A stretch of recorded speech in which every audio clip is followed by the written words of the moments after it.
Third day. Great. Fortunately, I have a really small role today. My name is Van Haymeyer, and really just here to introduce the Extell Development team, who is all in attendance today. I won't go through everyone, but we have a couple of people that will be presenting. Kurt Krieg is our Vice President of Development and is spearheading everything with Michael Johnson, who is a planning consultant that is working with the Extell team. And they'll be presenting the materials today. We appreciate the opportunity to be here in front of the JSPA Design Review Committee, and look forward to kicking off this process and starting this. We feel like the project has a lot of benefit to bring to not only the Jordanelle area, but the Wasatch County area as a whole. And we'll seek to work together with you to make this process as efficient as possible and come out with the best result that supports everyone's objectives. We have this disclaimer that I'm supposed to, basically it's just in our standard materials. I think we passed the point today where we're passing out materials and people are seeing everything. We will be presenting things that are very specific to the project, and welcome feedback at the appropriate time. So I'll turn the time over to Kurt. Thanks, Van, and thanks to the committee for having us and doing a work session today. Before we start, there's a small group that I'd like to recognize here. This project isn't possible without the foresight of others, and we are fortunate enough to have John Molinar here, who represented Mayflower Stifting during the transaction, as well as Bob Theobald and Bill Coleman. So a long road to the closing here, but for many years were instrumental in really outlining this project. So what we're really looking at are a variety of land holdings, and we're going to start off with everything in green, and then 50% of what we're calling the purple. And the purple is affectionately known as a partition land, and there's a settlement out there. But Extell, under a company called BLXM, acquired roughly 2,300 acres, which is all the green and a small portion of the purple. This land, previously known as Mayflower, is the vast majority of the development is outlined in the lower portion or closest to the reservoir. So 40 runs here from Heber, where we are today, all the way to 80. And this land, the large portion of it is under what's JSPA, which IBI and Wasatch County came together and really created the master plan for. And that's what we're going to talk about today. There are a couple of components that we'll segregate out, and you all will go into a little more detail. We have come to terms with MIDA. Just for the record, I didn't catch your name. I'm Kurt Krieg with Extell Development. I introduced two people, I didn't know which one you were. And then Michael Johnson's in the back, just so everybody's aware. He's a consultant of Extell. We have Leroy Farrell with the Extell team. We have Van Haymeyer here with Extell. We have Travis Richardson with Extell, and we have Brooke Hans with Extell. As well as we were fortunate enough to have legal counsel too. So Roger Hendrickson of Parr Brown represents Extell. And then, as I mentioned, the previous landowners who have certain retained interest as well. Kurt, could you spell your last name? It's Krieg, and it's Kurt, K-U-R-T. So, as we go forward, as I mentioned, we are planning, we've done certain environmental studies and are working with MIDA, the Military Industry Development Authority, to provide them 6 acres of land within Mayflower. This transfer triggers certain components that is beneficial for the region. The county, MIDA, and other developers all can use the form of TIF for improvements, such as the Jordanelle Parkway. This transfer is anticipated in mid-June. It's a real push to get there, but that's our goal. The original land was Blue Ledge that Extell acquired. They acquired it from the Haymeyer family. That land is the 40 acres that sits just to the north of Mayflower. As well, as if you attended any of the water board hearings recently, we went under a contract on the JSSD parcel, which is roughly 39 acres. There is a first right of refusal on it right now that was discovered through title, and that is, first right of refusal is for Deer Valley. So in the next 30 days, that'll likely be sorted out, and between Steve's group and our group, one of the two will be your new owners. So. With that said, this land is encumbered with a master ski plan, as well as a portion of it, this little blue area, is under a lease with Deer Valley that extends through 2048. So, you know, our intent is to work with Deer Valley to implement certain ski improvements and be the portal that the JSPA talked about. Besides the physical property, as well as the acquisition of the existing application, Extell continues to really seek and invest in the intellectual property. And it's not really the staff, but the consultants. And here are some of the key consultants that we've procured and will continue to move forward as we design and plan with the county this community. Doug showed you a aerial through Google Maps of where the property was located. Again, 40 runs to 80. Mayflower sits right off the Mayflower exit. Blue Ledge just to the north. The key is there's 0 stoplights between here and the Salt Lake International Airport. The other key to the proximity is where it's located. So just to put it in perspective, Deer Valley's existing resort sits here. Where the green circle is where Mayflower and Blue Ledge sits. You all really recognize the Dragon's Back of the ski resorts that run all the way from Alta through Park City and the canyons. So this is anticipated as part of the JSPA and really connects or is adjoining to Deer Valley. Besides skiing, you know, if you take this slide, this shows a 5-mile proximity radius. And not only is it world-class skiing for Deer Valley, Park City, and the canyons, it also has water sports with the Jordan L. Reservoir. It has the Equestrian Center up in Promontory. It has multiple locations for golf. It has world-class fly fishing. And then, you know, with Park City and Deer Valley's core on the other side, it has cultural resources and fine dining as well. So the proximity is key. You know, this region is very fortunate. You look at what's happened over the last 3 years, it's not just Deer Valley anymore. You look that they're in a partnership with a variety of other resorts. They were recently acquired by KSL, which is a large group out of Denver. They branded themselves names Alteric. And then also another player in the region is Vail Resorts, another powerhouse in the industry, running a couple other resorts adjacent to Deer Valley, which is Park City, and then the canyons.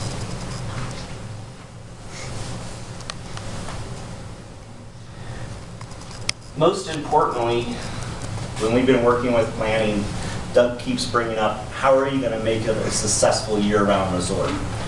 And that's catering to a variety of different groups and individuals and really focusing on the natural resources of the land. We are fortunate that recreation is our base and will continue to promote that as we move forward to design the community. What you see in the upper left-hand corner is a rendering of summer, and then the right-hand corner is a rendering of winter. How do we get the components of a year-round resort, and how do we make sure it's sustainable? And this is really our focus. It's not easy, but these are the key amenities we plan on delivering to this county. First and foremost is a conference hotel and center that we just spoke about as part of MITA. It's anticipated as roughly a 400-unit room conference hotel, a little over 69,000 square feet of ballrooms, broken up with the largest being 15,000 square feet. We also plan on having the first level of the development as retail shops and food and beverage. You'll see that one important component is the planning of day skier services. This is anticipated as a portal, and day skier services a large component of that. Medical facility.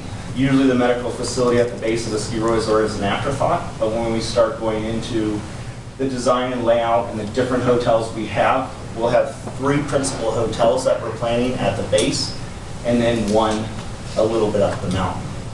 The recreation facility, there is anticipation of developing a recreation facility in the 2nd phase, and we'll talk a little bit about that, as well as an aquatic center. The next one sounds funny, but the day skier beach is important, and the après ski function is very important. It disperses traffic on exiting and really allows guests to transit and keeps the guest in pocket. So there's ability to experience what we have, whether that's shopping, dining, or just, strolling through the area. So après ski is important to us. The other component is we do anticipate a 5-star hotel. Extell is fortunate to have a project in Vail called the Four Seasons. And we hope that we can capitalize on partnerships such as that and bring that to Wasatch County. As part of that 5-star resort, we anticipate a day spa, which is important to the guests. Michael, if you could come up for a second and talk about really the village enhancements, the winter recreation, the summer. He's going to give you a couple of keynotes. So just to give you a little background, Michael Johnson is a consultant. He was the planning director as well as the CEDR director, so engineering, building, planning for Placer County for numerous years. He recently retired and is helping Extell through this process.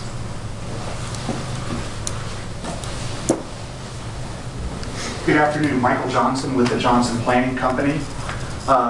Extending on Kurt's comments with regards to the enhancements that are being proposed for this project.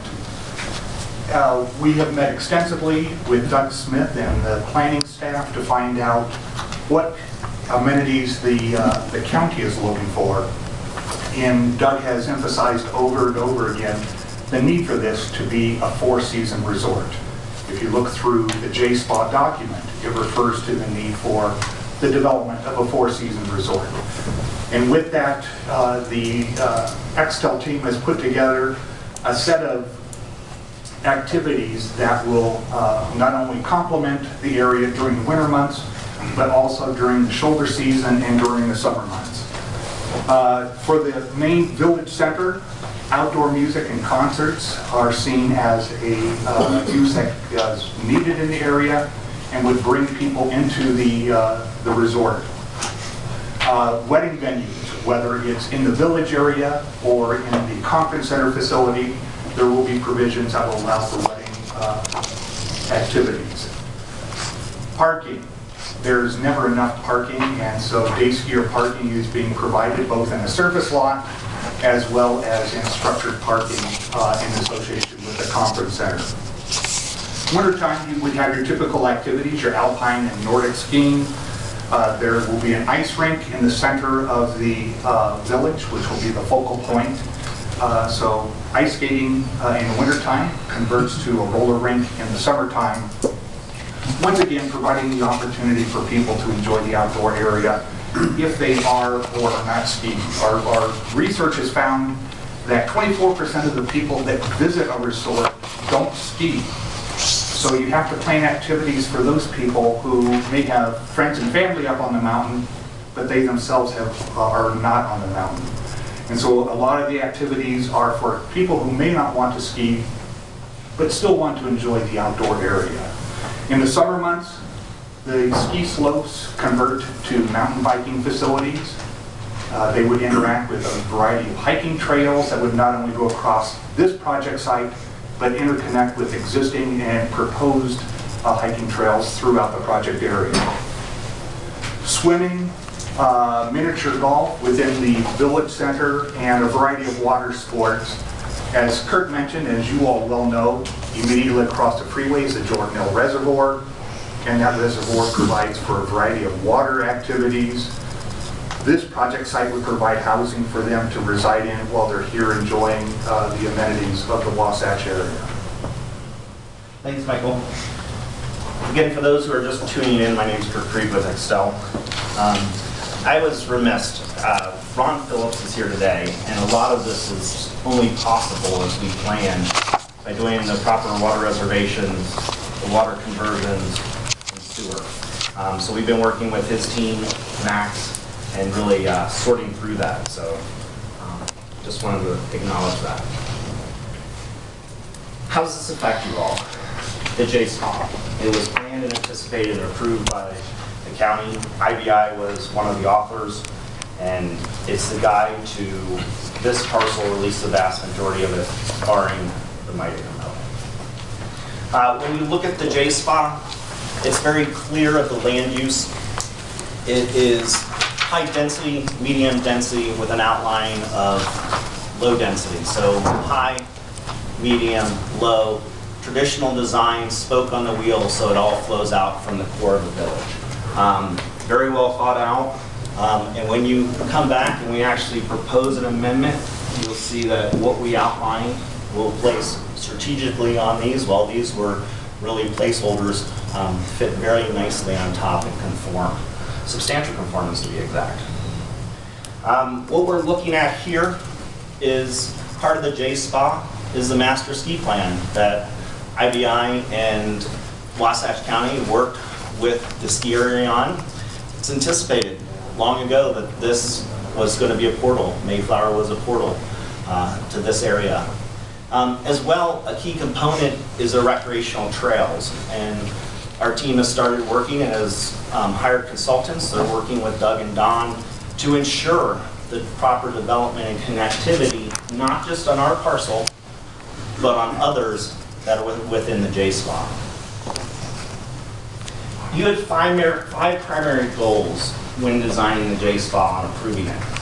I would say that we conformed 4 of them. We'll talk a little bit about the 4th. But the hotel cluster with meeting space and exhibit space, you'll see we can comply with.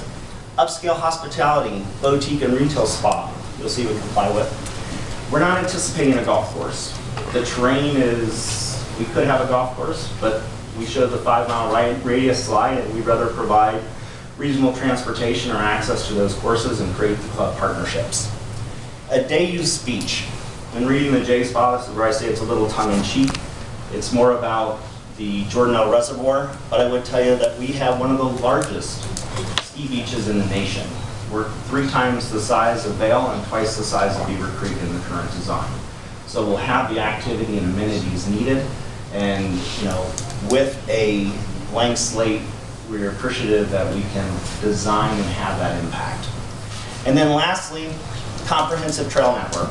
Again, we've begun those plans, and you'll see it as part of the amendment. You as decision makers, along with the council, and I should say Wasatch County Council, not John over there as legal counsel, have the ultimate decision on your shoulders to make sure that our development, as well as others, not only conforms with the existing governance, but also is there for public welfare. And what we're going to provide to you is we're going to go over and above, and we're going to provide the studies. And what these studies do will back how the development is planned. And it's not only for the decision makers, it's also for the public record of the project. And when we start looking at these, I'm going to have Michael go through some of them, but most notably, fire, life safety, and emergency preparedness is starting to become ever more prevalent.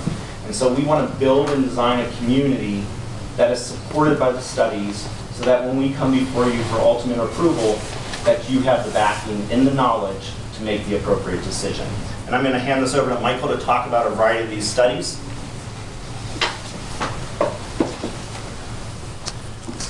Kurt. Staff is currently in the process of putting together the various documents so that you will have a complete application when it is submitted to the county for its review. We're looking at the on-site constraints. How do you get people into and out of the project site? This site is very fortunate. We have an interchange directly adjacent to the site. There's an existing overpass, 2 lanes in each direction.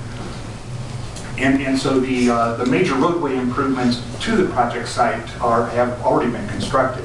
So we're looking at the frontage road, and then once we get onto the project site, how do we get people onto and off the site? Part of that is going to be a parking management plan.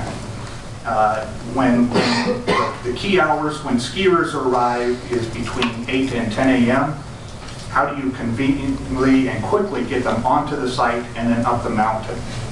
And as Kurt said, at the tail end of the day, from 3 to 5 o'clock, you have a mass exodus from the site.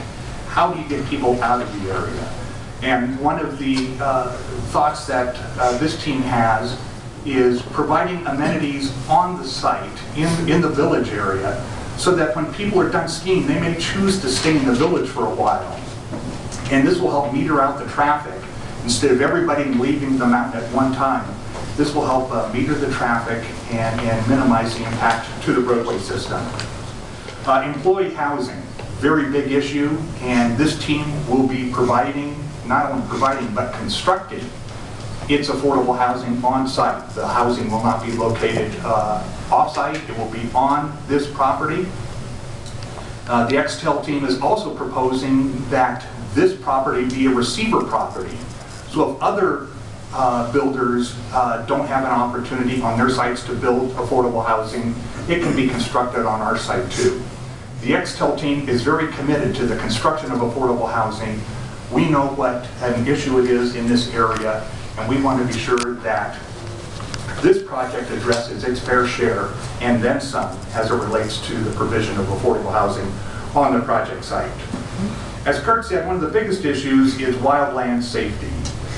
We are building in the urban interface here, and we have already started conversations with Chief Giles and his staff to determine how best to design this project such that the wildland-urban interface requirements are met, and even more important, the development of an evacuation plan. As this is proposed to be a resort, many of the people visiting here may not be familiar with the surroundings.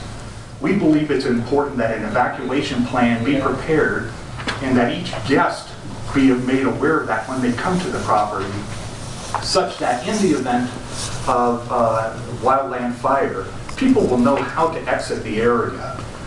One of the most important things in a wildfire event is making people aware. Do you shelter in place? Do you exit? If you exit, how do you exit? We are preparing plans and we're working with Chief Giles and his staff to set a standard for what wildland fire urban interface standards should be for developments such as this. I think we've hit on the major ones. The visual analysis and the dark sky analysis will be prepared. This is a very rural area out here, and we want to be sure that our lighting is designed in a manner so as not to impact the night skies. And so a dark sky study will be prepared consistent with this county requirements. Thanks, Michael. So Doug has been asking us since the inception how we plan for a sustainable village. And not as sustainable as environmental, while that would be a concept and part of it, really sustainable as year-round. So I'm Ski Bob and Hart. We're all professionals here, but at the same time, we're relying on other professionals. We pulled 13 different resorts off the map and started with the core radius of a quarter mile and looked at all the components and how the traffic from a pedestrian and a vehicular point stood, what the retail components are, what the commercial from a conference center are, and really looked at the mix of hotel as well as for sale units. So what you see here is really the heart of what we're talking about today. here is a quarter-mile radius. As Michael mentioned, the epicenter lands in the ice rink and really fans out from there. Up here is what we call the ski beach.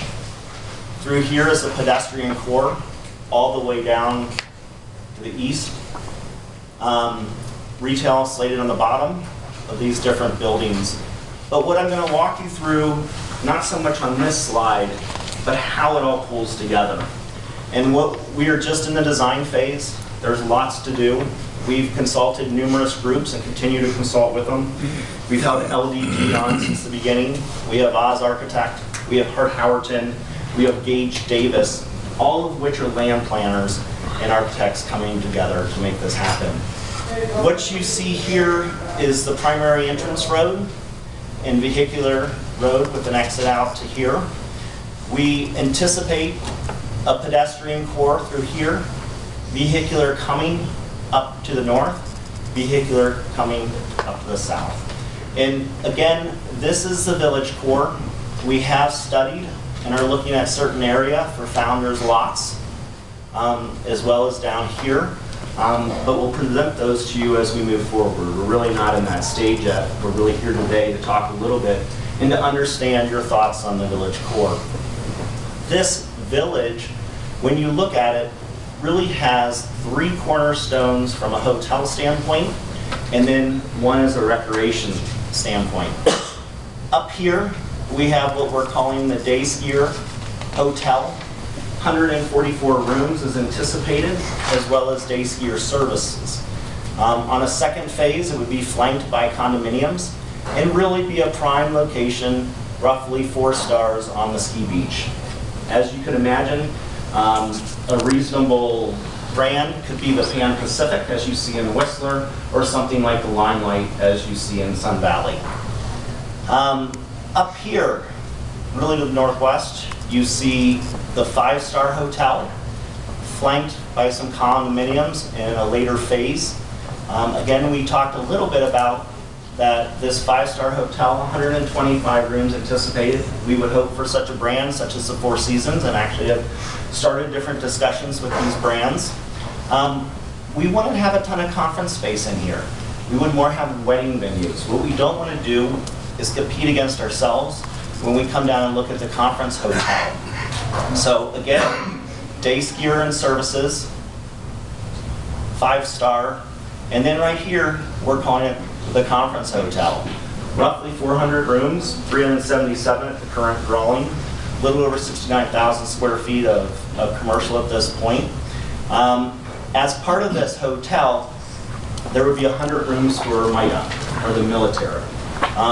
At first, our desire is to have them within the hotel itself. As they start to gain notoriety amongst the military and Department of Defense, we have an entire building flanking and connecting so that the services are shared.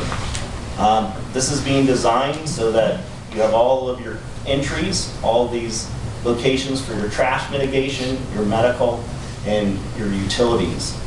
Outside of these 3 buildings, again, we talked a little bit about fee simple properties.